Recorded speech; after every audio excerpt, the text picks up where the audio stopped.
Proto Bantu and also kiSwahili Bantu, whether it's and how it is related to hieroglyphics. We've done a video before, but today we just want to add some more words. Also, I heard a voice of my Lord. Whom shall I send? Who will go for us? Then said I, my Lord, send me. Oh, send me. So when we go to the eye, the organ of vision or seeing or looking, which is the organ of sight, the ancient Egyptians have an ancient word spelled N-I. And in Kiswahili Bantu, it's Oni. It is the eye, to see with the eye, or seeing or perception. And the ancient Egyptian word to see is derived or is similar to the Kiswahili Bantu verb Ona, which means to see, observe, feel, or find. There are other Bantu languages that have a similar word, Mona, Bona, Wona. All these Bantu forms are derived from Proto Bantu, where O-N means to see.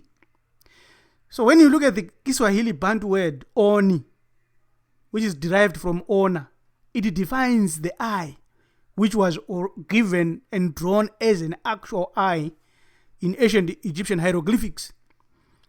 And we know that the eye is generally associated with the eyeball, and also is generally understood as perception, also as the mind, as a viewpoint. And because it is the one that collects information, because what we know is that the eyes themselves do not see, but it is the mind that sees, or it is the brain that sees, or it is the being that sees. The eye is a mere lens that allows light to pass through projects and objects and then sends it to be interpreted by the mind according to our own education, level of understanding, and many other factors, whether we are hungry, whether we are well, whether we are ill or what. Now, when you look at the Kiswahili Bantu Mboni, which means the eyeball, it's also the same Shona term Mboni. And also the word Mboni is not prefixed in its Proto-Bantu form. It is given as Boni. And when we speak in SiNdebele, Uyabona or UnaOna, those are two different words. So we've got another Egyptian word, which is written BNN, using their hieroglyphics, which is Boni-Oni. In Chi Shona, it is Mubono or Mboni-Oni, people of, or Mboni, which is the people of the eye, which is the same as the Kiswahili Bantu. So BoniBoni is also found in SiNdebele. When we look at the eyeball itself, we've got a BNN, which we have just given. Consider the Kiswahili Bantu word Onwa, an ancient Egyptian, which is NW, and Onwa means to look, to be looked at. And these are words that we know today what they mean. And because we know what they mean in Bantu, when we go to ancient hieroglyphics, we find that these words were there, are known, and they are related. So let's look at the other word spelled IKM. The word for shield is derived from the root of the Zulu Ubantu word komo, which comes from nkomo, a beast or a cow.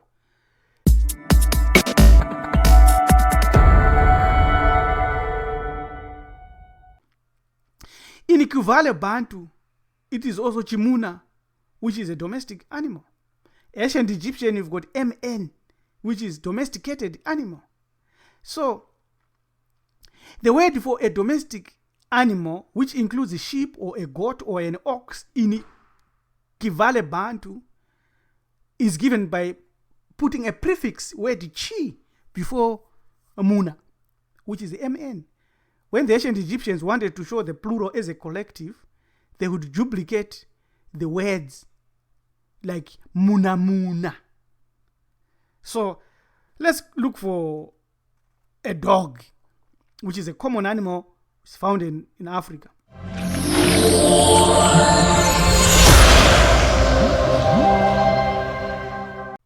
The ancient Egyptians had the word IW, and in the KiVale Bantu, it is kawa. And when you look for other African words, like in Shona, we've got mbra. We also have the word wa wa wa. And in the same format, the meaning of this word means one that barks or the barker. There are other Bantu forms of the word for a dog, like mbra, embra, imbra, or kabua. In Chishangani, we say chudua. It's a small dog or a puppy. In ancient Egyptian, it's also shibua, which is given a symbol of a dog or so-called jackal. So, let's look at a snake. When we look at a snake in ancient Egyptian, we want to show that it is given TCHT, chatu or jatu. So when I say that, you might not know it. But when you go to kiSwahili, jatu, it's python or a large snake, which is a cobra or a python. In Shona, the Bantu Shona language, chatu is shato, which is python. And let's look at the mouse.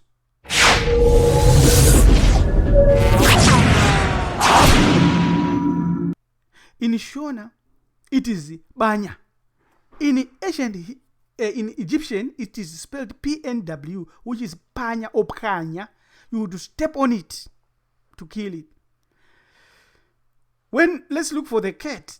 A cat, which in ancient Egyptian, the cat was given the term meow, meow.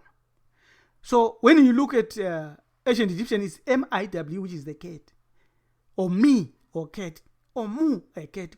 In our language, we know it as manguwe. Consider the word mazai, or eggs, which is, we know mazai in Shona.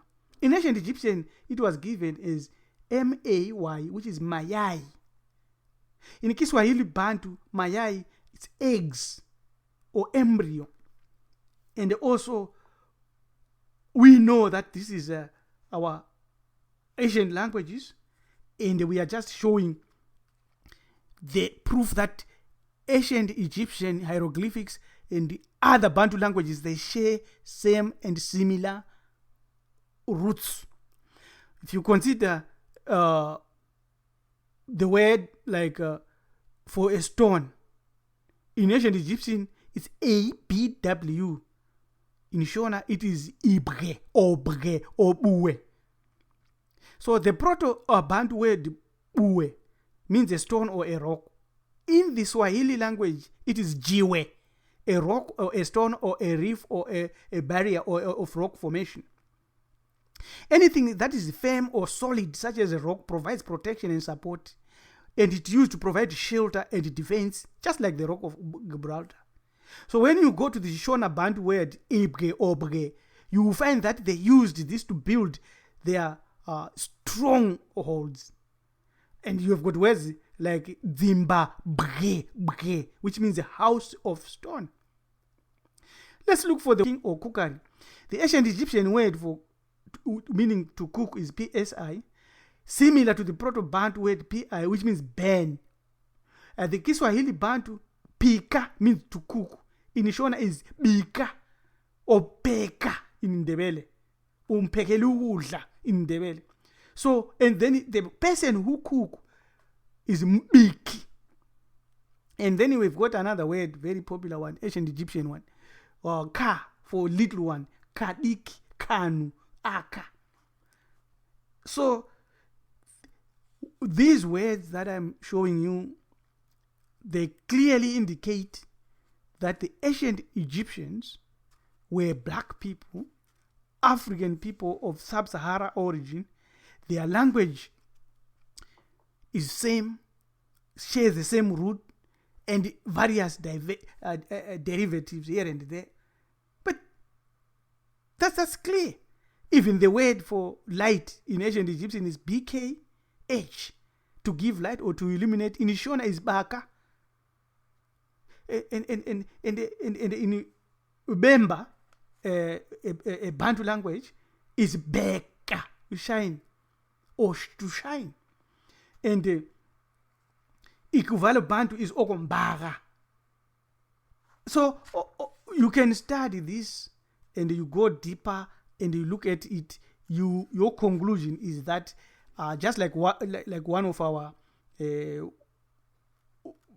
teachers once said, there is a lot of hiding that has been done using Arabic, which is a European language, and also English language, names of people, names of kings, and there are other ways which we can look at, like Kiswahili for cutting or for engraving is tema. Now, if you look at this word tema, in ancient Egyptian, it is TM, which means tema. And the ancient Egyptian is to continuously cut is tema, which is the same TM, which is Kiswahili Bantu is also giving the same word tema. It means cut, continuously cut. So there are other ways that we can go into. There are so many millions. These words are now coming out as we continue to study hieroglyphics. Many of us are shocked to realize that the Shona we speak, the Ndebele we speak, all the languages we speak today are similar, share similar roots, totally similar roots. You don't need to study languages to know this and to accept this. It is quite clear and straightforward. So thank you very much for listening to this. We hope to give you more of these words, clear-cut words, open without any hidden words, so that at the end of the day, we will all know that we are the founders of ancient Egypt. That's the whole battle. We are the founders of ancient Egypt. Our ancestors were the wisest people in ancient times, great people in ancient times. Thank you very much. Goodbye.